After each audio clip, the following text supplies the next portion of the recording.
오늘 말씀의 제목은 절제가 필요합니다. 한번 따라하시죠. 절제가 필요합니다. 네. 우리 세계사에서 하나님의 심판으로 사라진 불행한 도시가 있는데요. 그 도시를 일명 이탈리아에 있는 폼페이입니다. 폼페이. 예. 폼페이 이탈리아 지도를 보여드리고 있는데, 폼페이라는 도시는 좀 빨간 점이 찍혀 있는 나폴리하고 굉장히 가까운, 나폴리는 이탈리아의 아주 아름다운 도시 중에 하나인데 나폴리에서 멀지 않습니다.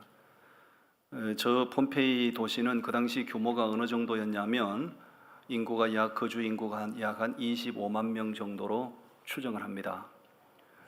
지금 25만 명, 우리 지네시 같은 경우는 인구가 25만 명도 안 되잖아요. 우리 마산난 인구가 약 45만 명 정도로 추정을 한다고 하지요. 45만 명. 그럼 저 폼페이가 언제 폐망을 했냐면 서기 79년도에 폐망을 했거든요.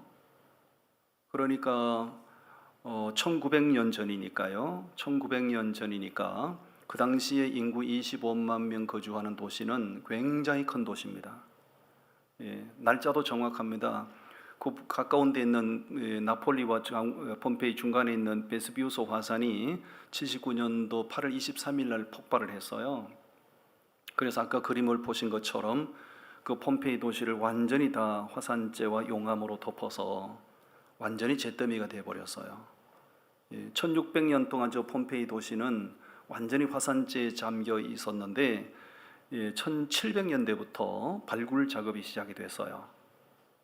오래전이죠. 300년이 넘었어요. 1700년대부터 이제 본격적으로 발굴 작업이 시작됐는데 300년이 지난 지금도 발굴 작업은 진행 중에 있습니다. 저 현장을 제가 다녀왔지 않겠어요? 가서 보니 상당 부분이 많이 발굴이 됐고요. 한쪽에는 계속해서 발굴 작업이 진행 중에 있는 걸 보았어요. 그러면 저 폼페이, 그 당시 어마어마한 큰 도시였는데 저 폼페이가 하나님의 무서운 심판으로 패망하게 된 원인이 뭘까?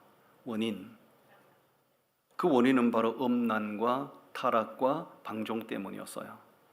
너무나 성적으로 음란한 도시였음을 현장에 가보시면 우리가 상상하는 그 이상으로 그 당시에 폼페이는 성적으로 아주 타락하고 얼마나 성적으로 문란한 도시였는지 현장에 가보시면 다 눈으로 확인이 됩니다.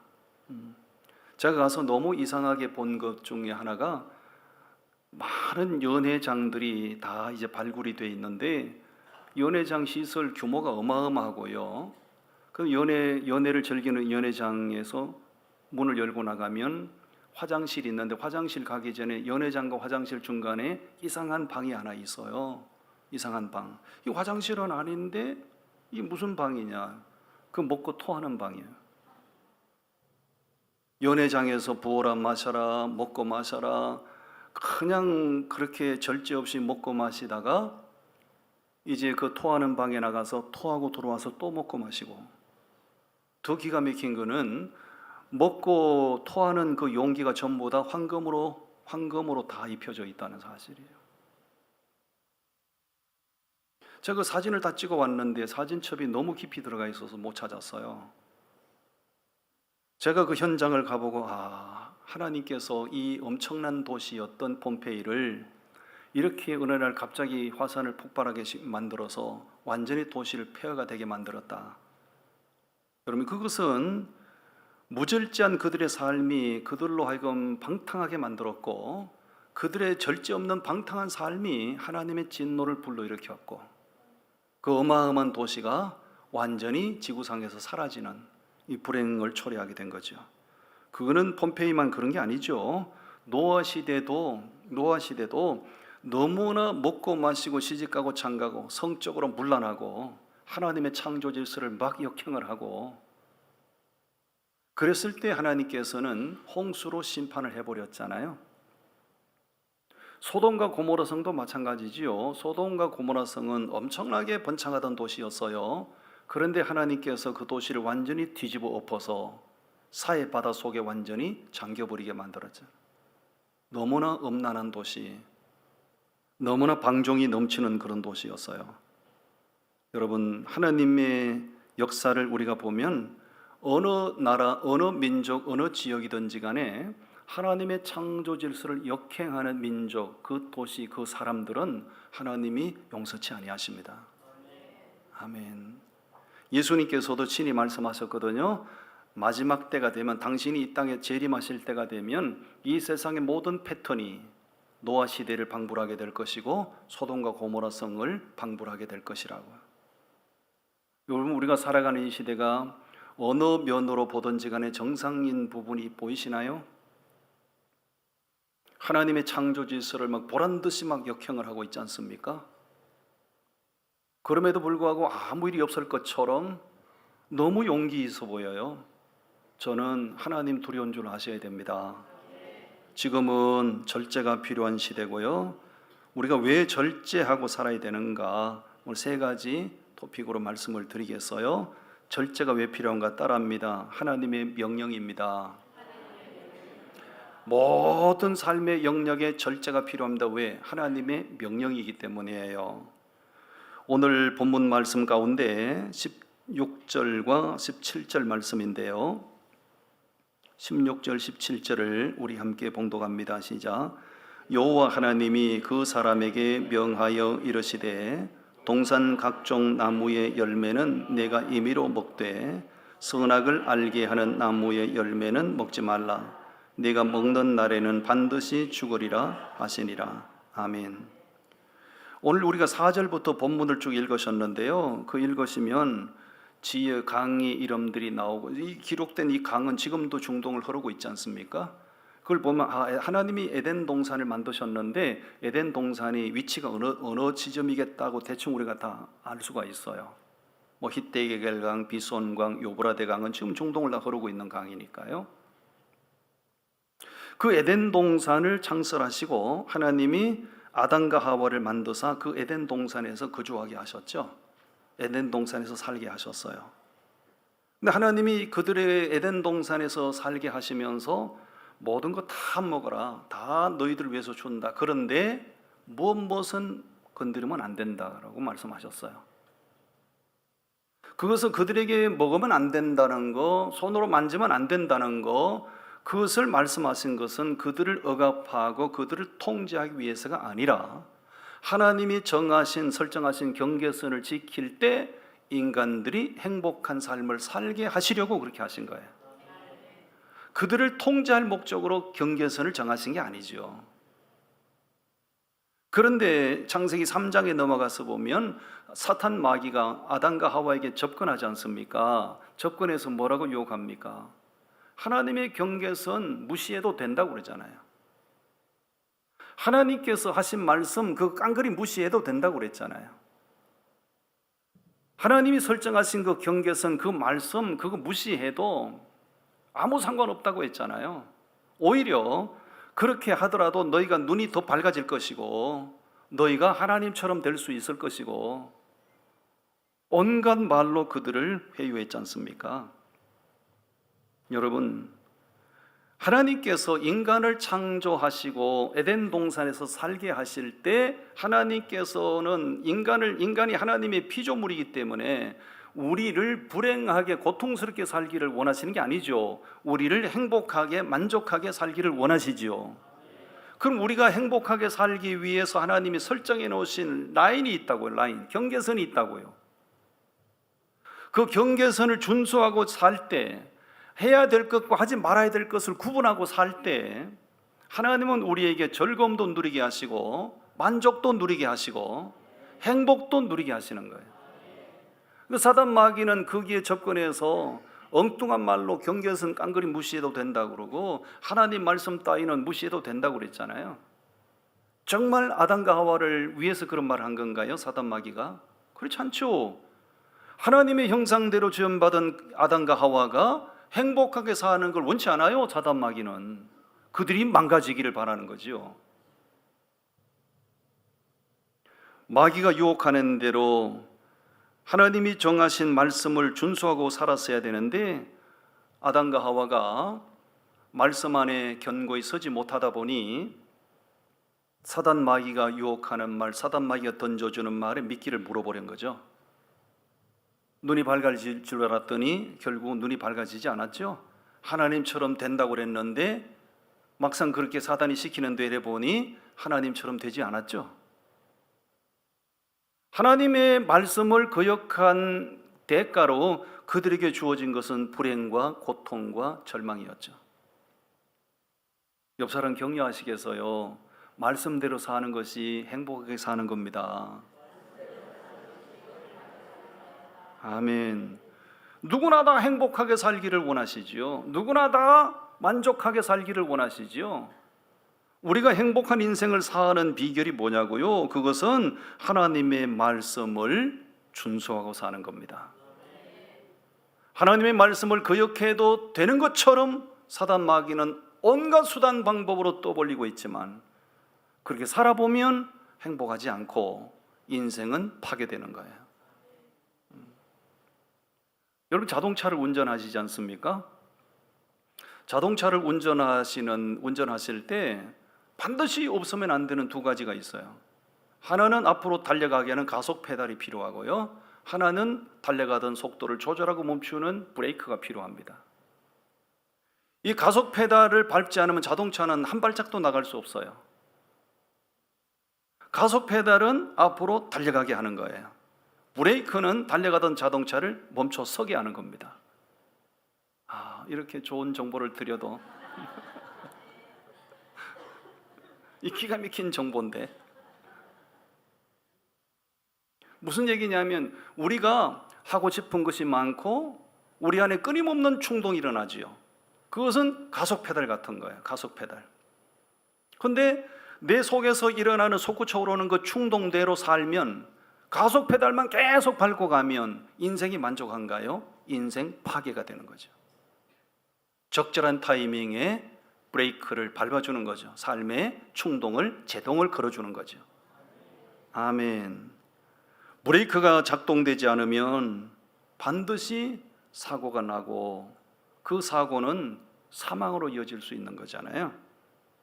여러분 절제라고 하는 것은요, 우리 삶의 내 속에서 솟구쳐 오르는 끊임없는 충동, 욕구를 적절하게 브레이크를 제동을 걸어주는 거예요.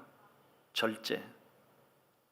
성령의 은사는 너무 귀한 거예요. 여러분 가운데 방언의 은사를 받은 사람도 있고, 아니면 통변의 은사를 받은 사람도 있고, 아니면 신유의 은사, 병 고치는 은사를 받은 사람도 있고요. 성령의 은사는 하나님이 주신 선물 같은 것이기 때문에 너무 귀한 거예요. 그런데 그 좋은 은사지만 그것을 무절제하게 막 사용하다 보면 교회는 혼란에 빠져요. 그래서 고린도전서에 보면 사도 바울이 성령의 9가지 은사에 대해서 쭉 얘기하다가 내가 너희에게 가장 더 좋은 은사를 내가 얘기하겠다고 그러면서 사랑에 대해서 얘기하지 않습니까? 그리고 사랑에 대해서 쭉 얘기한 다음에 그 다음 장에 가서 성령 연사에 대해서 또 얘기하세요. 왜 그랬을까요? 사도 바울이 그 당시 고린도 교회 상황을 보면 이해가 되죠. 성령의 은사 받은 사람들이 많아서요, 은사 받은 교인들이 서로 자기 받은 은사가 귀하다고 자랑하고 높이고 은사를 과시하는 거죠. 무절제하게 은사를 막 남발하는 거예요. 그러니까 은사를 받은 교회인데 교회가 혼란에 빠진 거죠. 질서가 다 파괴된 거예요. 그 고린도 교회를 보면서 당신들이 받은 그 소중한 은사보다 더 소중한 은사를 내가 말하겠는데 그것은 사랑이야. 조금 전에 성령의 9가지 은사, 9가지 열매를 제가 보여드렸잖아요. 사랑과 희락과 화평과 온유와 충성과 자비와, 마지막 은사가 뭐예요? 절제예요. 절제. 은사가 너무 좋지만 은사를 적절하게 쓸 줄 아셔야 되는 거죠. 제가 아는 서울의 한 교회는 남편 목사님이 노량진 경찰서 수사과장이었어요. 남편은 현직 경찰 수사과장이에요. 사모님이 성령 연사가 강하셔요. 그 교회가 어떻게 됐냐? 결국은 교회 문 닫았죠. 왜? 목사님이 일부 새벽 기도 하시고 나면 사모님이 2부 집회를 하셔요. 사모님이 새벽기도 나온 사람들 붙들고 막 무절제하게 막 안수기도 하시고 안찰기도 하시고 막 언사를 막 서시는 거예요. 처음에는 그것이 반짝하고 좋았는데 그것이 절제 없이 계속 그러다 보니 교회가 혼란에 빠진 거죠. 교회가 기름 부으세요 목사님 중심으로 가는 게 아니라 사모님 중심으로 가는 거예요. 그건 하나님의 질서의 원칙에 어긋나는 거죠. 나는 우리 집사람이 병 고치는 은사 없는 게 얼마나 감사한지 몰라. 제가 새벽기도 일부 예배하고 가는데 집사람이 데리고 뒤에 앉아가 안수기도 하고 막 난리치면 얼마나 여러분 정신이 복잡하겠어요. 너무 감사해. 나 창가 진짜 잘 갔어요.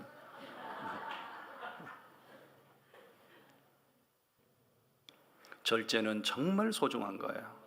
절제. 과유불급이란 말을 아시잖아요. 과유불급 무슨 뜻입니까? 아무리 좋은 것도 지나치면 안 먹는 막 못한 거예요. 여러분 보약이 너무 좋은 것이지만 그 보약이 좋은 보약을 너무 지나치게 계속 먹어보세요. 그 보약이 아니라 독약이 되는 거예요. 과유불급. 여러분 절제가 필요합니다.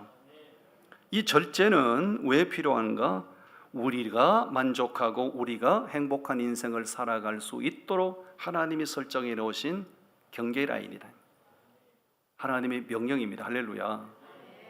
아멘. 두 번째 절제는 따라합니다. 유익함의 비결입니다. 우리 인생을 유익하게 해주는 것이 뭐냐? 절제라는 거예요. 절제. 디모데전서 4장 말씀을 한번 보세요. 디모데전서 4장 6절부터 8절까지 말씀인데요. 7절 8절을 우리 함께 봉독합니다. 7절 8절 시작. 망령되고 허탄한 신화를 버리고 경건에 이르도록 네 자신을 연단하라. 육체의 연단은 약간의 유익이 있으나 경건은 범사에 유익하니 금생과 내생의 약속이 있느니라. 거기 우리말로 연단이라고 번역을 했는데 이거 연습, 훈련이거든요. 육체의 연습, 육체의 훈련은 뭐가 있다고요? 육체의 연습, 육체의 훈련은 약간의 유익이 있다. 그런데 그것보다 범사에 우리를 유익하게 하는 건 뭐라고요? 경건의 연습, 경건의 훈련. 아멘. 육체의 연습을 많이 하시고 육체의 훈련을 많이 하시면 몸이 단단하게 되죠. 유익이 있죠. 특히 저같이 이렇게 나이가 이제 60대가 되면 몸을 단련시키지 않으면 건강이 뭐 하나 무너지면 뭐 연쇄 반응이 일어나서 다 무너져요. 나이가 들수록 남성이나 여성이나 몸을 단단하게 단련하셔야 됩니다. 아따 이렇게 좋은 걸 알려드려도 뭐 전혀 뭐 반응이 없으니 옆 사람 얘기하면 몸을 좀 단련하세요. 딱 보면 압니다. 딱 보면 여러분 혈색만 봐도 저분이 지금 단단한지 허약한지 다 드러납니다.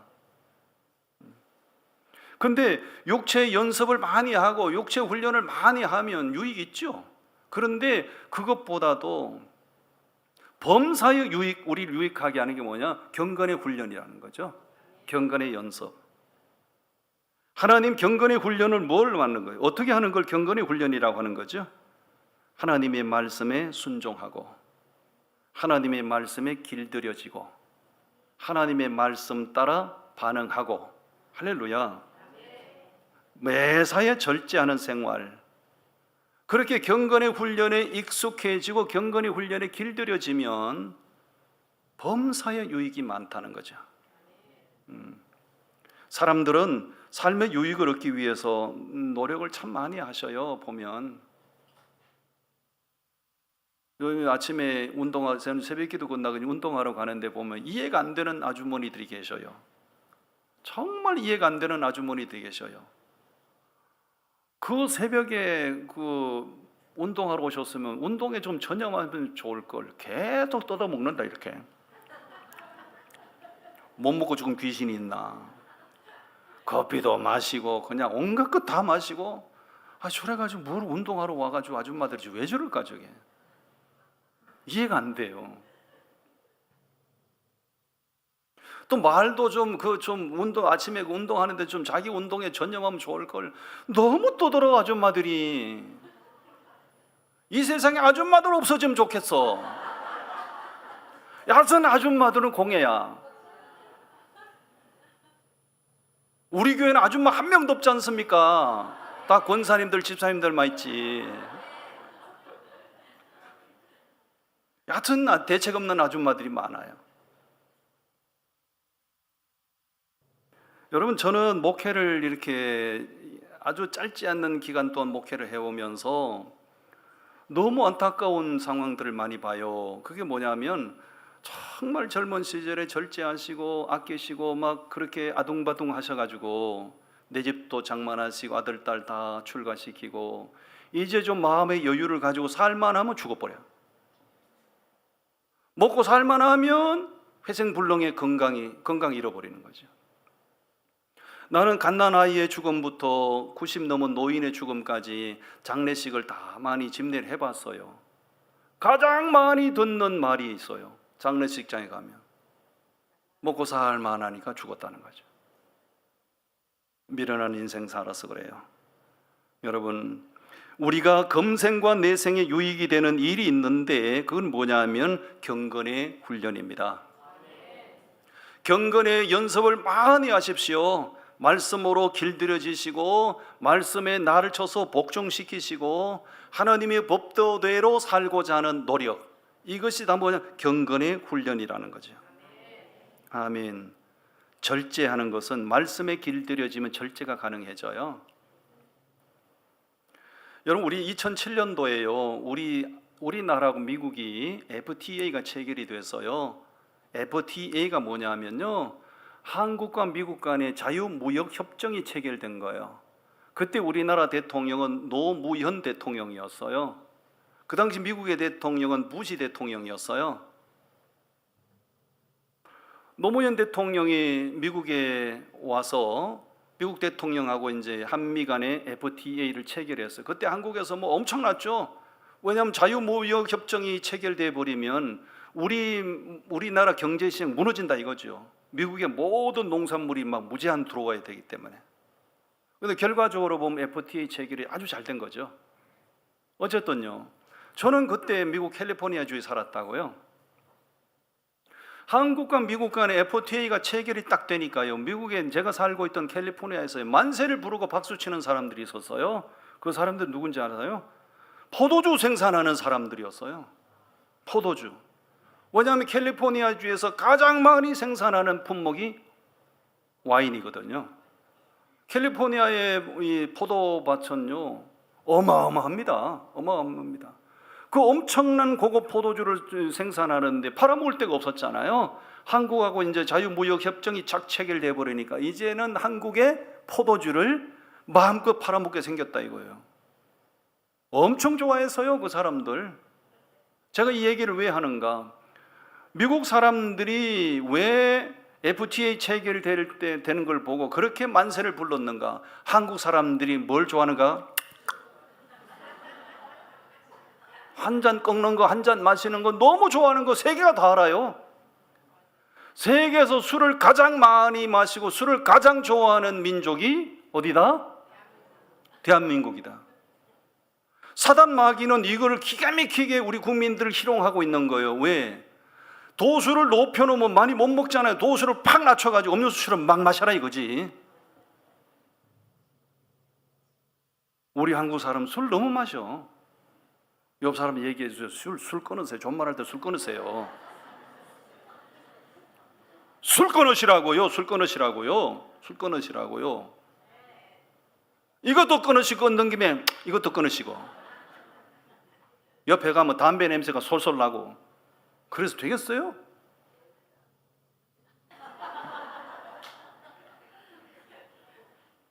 과거에는 러시아 사람들이 술을 제일 많이 좋아했는데 우리나라가 추월해 버렸어요. 세계 술 소비 1등 국가가 됐어요. 부끄러운 1등이죠. 우리나라는 이거 절제하지 않으면 술 때문에 망하는 나라가 돼요. 술은 당대와 후대를 불행하게 만드는 거예요. 술 끊으시기를 바랍니다. 할렐루야. 여러분, 경건의 연습이 뭐냐? 경건의 연습은 절제하는 거예요. 하고 싶은 것도 절제, 갖고 싶은 것도 절제, 가고 싶은 것도 절제, 먹고 싶은 것도 절제. 먹지 말라는 얘기가 아니에요. 가지 말라는 얘기가 아니에요. 절제하시라 그 얘기입니다. 음식을 보면 거의 눈이 뒤집히는 사람들이 있습니다. 고급 뷔페 식당에 가면 눈이 활짝 뒤집혀 가지고요, 아주 정신 못 차리는 분들이 계셔요. 막 세수띠한 만한 데다가 막 태산같이 퍼가지고 막 한 번으로 양이 안 차가 두 번, 세 번 왕복하시고 막 절제하시라고 그러면 먹고 죽은 귀신이 때깔도 좋다고 막 드시는 거죠. 그게요, 몸을 망가뜨리는 거예요. 그게. 먹는 것도 너무 실컷 먹으면 안 됩니다. 절제하셔야 됩니다. 전 농촌에서 자랐거든요. 7남매로 자라서요, 가난한 집안에서 자라서요, 우리 아버지께서 밥을, 그 당시에 뭐 먹을 것도 넉넉하지 않았지만 우리 아버지께서 밥상머리에서 늘 시킨 밥상머리 교육이 있어요. 그게 뭐냐, 야 이놈의 소나, 적당할 때 수저를 놓는 것이 건강하니라. 아버지께서 왜 이런 말씀을 하시지? 나는 양이 안 찼는데. 그때는 이해가 안 됐죠. 근데 세월이 지나고 내가 어른이 되고 경험해 보니 적당할 때 수저를 놓는 게 그게 건강을 다스리는 비결이라. 옆 사람 얘기해 주세요. 적당할 때 수저 놓으세요. 먹지 말라는 얘기가 아니에요. 먹어야죠. 먹어야 살죠. 근데 실컷 먹으면 안 된다 이겁니다. 적당하게 먹어야 된다. 여러분, 노는 것도요, 실컷 놀면 안 됩니다. 적당하게 놀아야 됩니다. 여러분, 백수가 뭐 한다? 백수가 과로 산다. 백수가 과로 산다는 말이 있잖아요. 그게 빈말이 아니에요. 백수는요, 오늘도 놀고 내일도 놀고 모레도 놀고 밤에도 놀고 낮에도 놀고 주야장천 놀아. 할 일이 없으니까. 그 너무 놀다 보니까요, 신체 리듬이 다 깨지고 삶의 리듬이 까져서 인생까지 다 무너지는 거예요. 그 백수가 과로 사는 거예요. 먹는 것도 너무 실컷 먹지 말고 적당하게, 노는 것도 실컷 놀지 말고 적당하게. 절제를 할 줄 알면 우리 삶에 유익을 얻게 됩니다. 아멘. 마지막 또 한 가지 소개합니다. 절제는 따라합니다. 승리하는 비결입니다. 인생을 이기는 비결이다 그 얘기죠. 고린도전서 9장으로 말씀을 보겠어요. 고린도전서 9장 25절부터 27절까지 말씀, 우리 함께 말씀 봉독합니다. 이기기를 다투는 자마다 모든 일에 절제하나니 그들은 썩을 승리자의 관을 얻고자 하되 우리는 썩지 아니할 것을 얻고자 하노라. 그러므로 나는 다름질하기를 향방 없는 것 같이 아니하고 싸우기를 거공을 치는 것 같이 아니하며 내가 내 몸을 처 복종하게 함은 내가 남에게 전파한 후에 자신이 도리어 버림을 당할까 두려워함이로다. 아멘. 시합에 나가서 이기기를 바라고 우승하기를 바라고 금메달을 따기를 바란다면 자기를 잘 다스려야 된다. 기량이 뛰어나서 국가대표로 선발이 되면 이제 시합을 일정 기간 앞두면 반드시 선수촌에 입촌을 하게 돼요. 선수촌에 입촌한 국가대표 선수들은요, 그때부터는 지옥 훈련을 해야 됩니다. 먹는 거 실컷 못 먹어요. 정량대로 먹어야 돼요. 그 다음에 잠자는 거 실컷 못 잡니다. 정해진 시간에 자고 정해진 시간에 기상해야 돼요. 밖으로 외출하는 거 자기 마음대로 안 됩니다. 철저하게 통제된 구조 속에서 자기 신체를 단련하는 거죠. 왜? 그렇게 기량을 갖고야 시합에 나갔을 때 우승할 수 있다는 거잖아요. 제가 그 패션 모델을 하시는 분들 얘기를 들었어요. 패션 모델은 지금은 많이 룰이 바뀌었는데요, 패션 모델이 몸집이 있는 사람은 아무리 이뻐도 패션 모델이 못 됐어요. 다 신체가 깡 마른 사람들. 한번 사진 한번 봐주시죠. 이게 정상입니까? 무슨 아프리카에 무슨 몇 달 굶은 사람 같지 않습니까? 누가 봐도 비정상이죠.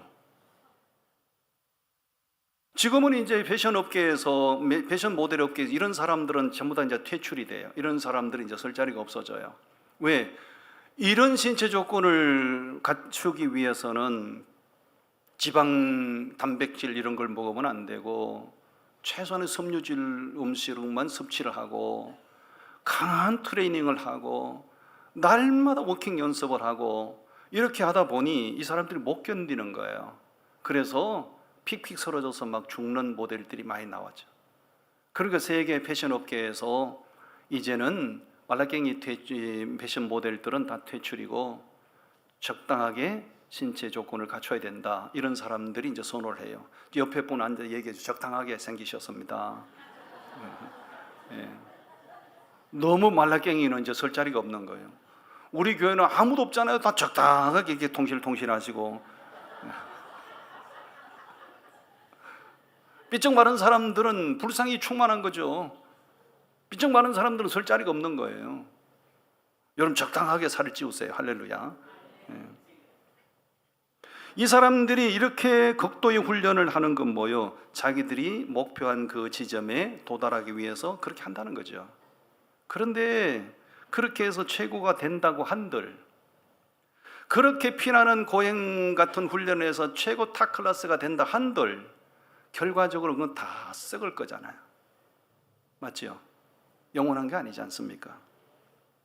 우리가 천국의 면류관을 얻고 신앙이 이긴 자가 되기 위해서는 철저하게 자기 통제, 자기 절제, 경건의 훈련을 통해서 우리는 끊임없는 자기 단련을 해야 하는 줄로 믿습니다. 고대 그리스 철학자였던 플라톤은 말을 해서요, 절제는 최대의 승리다. 따라합니다. 절제는 최대의 승리다. 자기를 절제할 줄 모르는 사람치고 승리의 지점에 도달할 수는 없어요.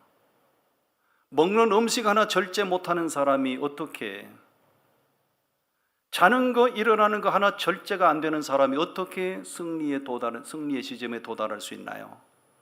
불가능한 거죠. 절제할 줄 아는 사람이 인생도 승리할 수 있는 줄로 믿습니다.